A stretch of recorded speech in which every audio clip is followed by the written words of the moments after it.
Welcome to Lesson 3, Advanced Selection Techniques. Now, when I cover selections, I always like to start with a good foundation because what's advanced to one person might be extremely advanced to somebody else who's missing some of the core fundamentals. So I have the regular old selection tool up here, the rectangular marquee, and I want to explain a couple things about this tool. If I click and drag, of course, I'm making a selection. If I hold the Shift key down, you'll see a plus sign. I can add to that selection. If I hold down my Option or Alt key, I get the minus selection, and you'll see that I can subtract a selection. This works the same way for all of these tools. Now, I haven't found a use for the single row or single column in a long time, maybe for special effects. We used to have some pretty bad scanners where we would have to actually knock back in line a line of pixels. But since then, I've typically only used the elliptical and rectangular marquee tools. Now, I'm going to use the elliptical marquee to show you some tips and tricks that you can use to make really excellent selections in Photoshop Creative Cloud.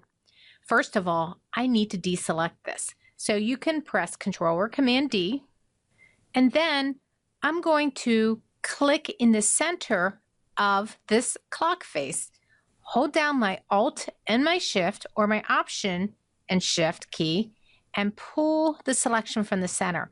Now, by holding your Alt or Option key, that pulls the selection from the center, but adding that Shift key allows you to make a perfect circle or rectangle. Now, it looks like this clock face isn't perfect, and that's fine. So I'll just align the top a little bit and release. Now, what a lot of people don't realize is that under the Select menu, you have this great little thing called Transform Selection. This does not transform your pixels or your layer. You can see I'm working with a background, so it wouldn't work with that anyway. And when I release this, I can simply transform my selection. So instead of trying to do this over and over again, I can take an existing selection and just transform it and then say, that's exactly what I want. Now I'm going to save this selection. So I'm just going under Select, Save, and I'll call this Clock Face. And I'll leave it as New Channel and click OK. Where does it go? Well, it goes over to the Channels panel. And channels are virtually nothing really but save selections. And you'll see that I can turn it off or on. And when I turn it on, you just see this Rubylith or Amberlith old masking material kind of look to it. Now I'm turning that off for right now, and I'm going to deselect. So I'm pressing Control or Command D to deselect.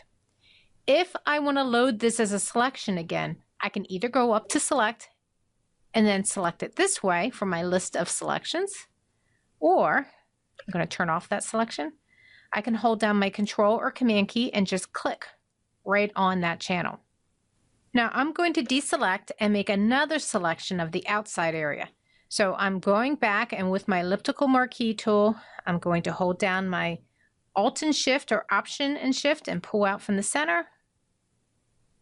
I am going to go up to Select Transform Selection, which if you end up using a lot, you might want to create a keyboard shortcut for that, which you learned in Lesson 1.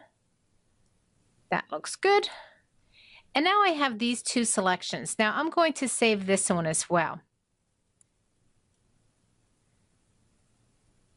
And this is going to be outside. So I already have this selected. I'll just deselect it.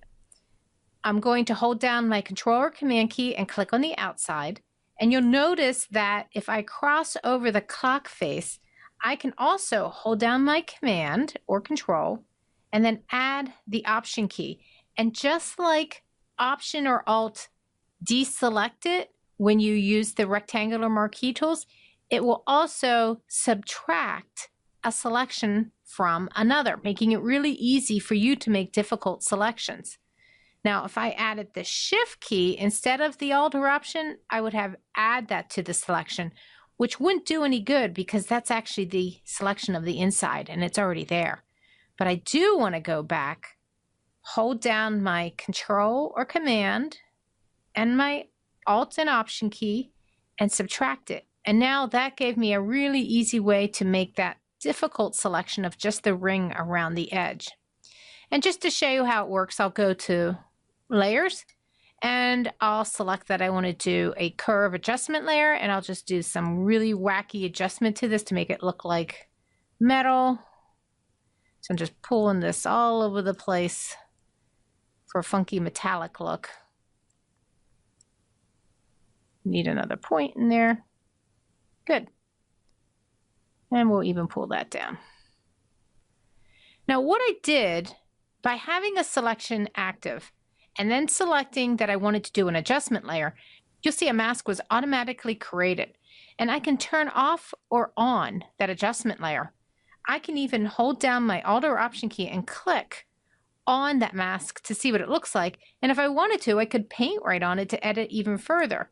I'm going to leave it as it is and then just click back on the adjustment layer to show you how quick and easy that was. And the great thing about making a selection this way is that it's non-destructive. I can go back to that original image and any of those selections at any time. Now let's try a different image. I'm going to close that, and I'm not saving it for what I'm doing, but I am going to go to File, Browse and Bridge, and select the number 2 image, which is popcorn. And I'm taking my lasso tool. In fact, I'll take my polygon lasso tool, and you'll notice with the polygon lasso tool, you can just click, and it creates straight lines that you can make a selection with. Now, I'm going to hold down the Alt or Option key to switch that to the regular old lasso tool and just make a really quick selection. It doesn't have to be perfect because this is just practice. But while I'm holding down that Alt or Option key, I'm getting the regular lasso tool. And then as soon as I let go of that Alt or Option, I can go back to clicking. Now you'll see a little circle appears at the end saying, okay, you're going to close it. Boop. And now I've got my selection. If you have a problem and it just gets out of control, you can always press your ESC key to totally escape that and then start over again. Now I am holding down my space bar and also my Control or Command key to zoom in over in this area over here. And you'll see that, of course, I didn't do a perfect selection.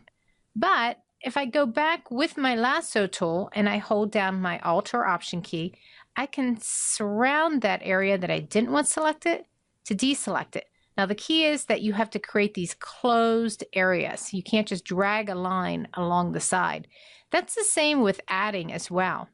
So if I needed to add that little kernel there, I would hold the Shift key down and I'd have to intersect what I already have with what I don't have to add that area. Now it doesn't have to be perfect selection, but I am pressing Control or Command 0. And you'll notice that I can now go to my Layers panel and I can click on the Add a Mask, and it automatically changes this layer from a background to a regular layer, and it applies that mask that I just made. Now we go throughout this book talking about how to edit these masks and work a little bit more closely with them. What I want you to see at this point is how you can make a selection, turn it into a mask, but yet you haven't actually deleted anything from your image. Because if I shift click on that mask, you'll see my image is totally there. Now let's do one more technique. I'm going to close this and not save it. I'm going to Browse and Bridge and open up the image that's called PS303. And in this case, I'm going to use the Quick Selection tool and just do a quick selection. Now once I've got this selection, let me get her eye here and a little bit of her hair. I need to make sure that I get into those areas up here where the little flyaway hairs are. I also need to make sure I get her lips. So we try to get as much as we can. And you'll notice that when you have any selection tool active, Refine Edge is an option. And if I click on this, a separate window comes up and it allows me to come in here and make some changes to the selection. Now, if I put Smart Radius on, it tries to look around the entire edge.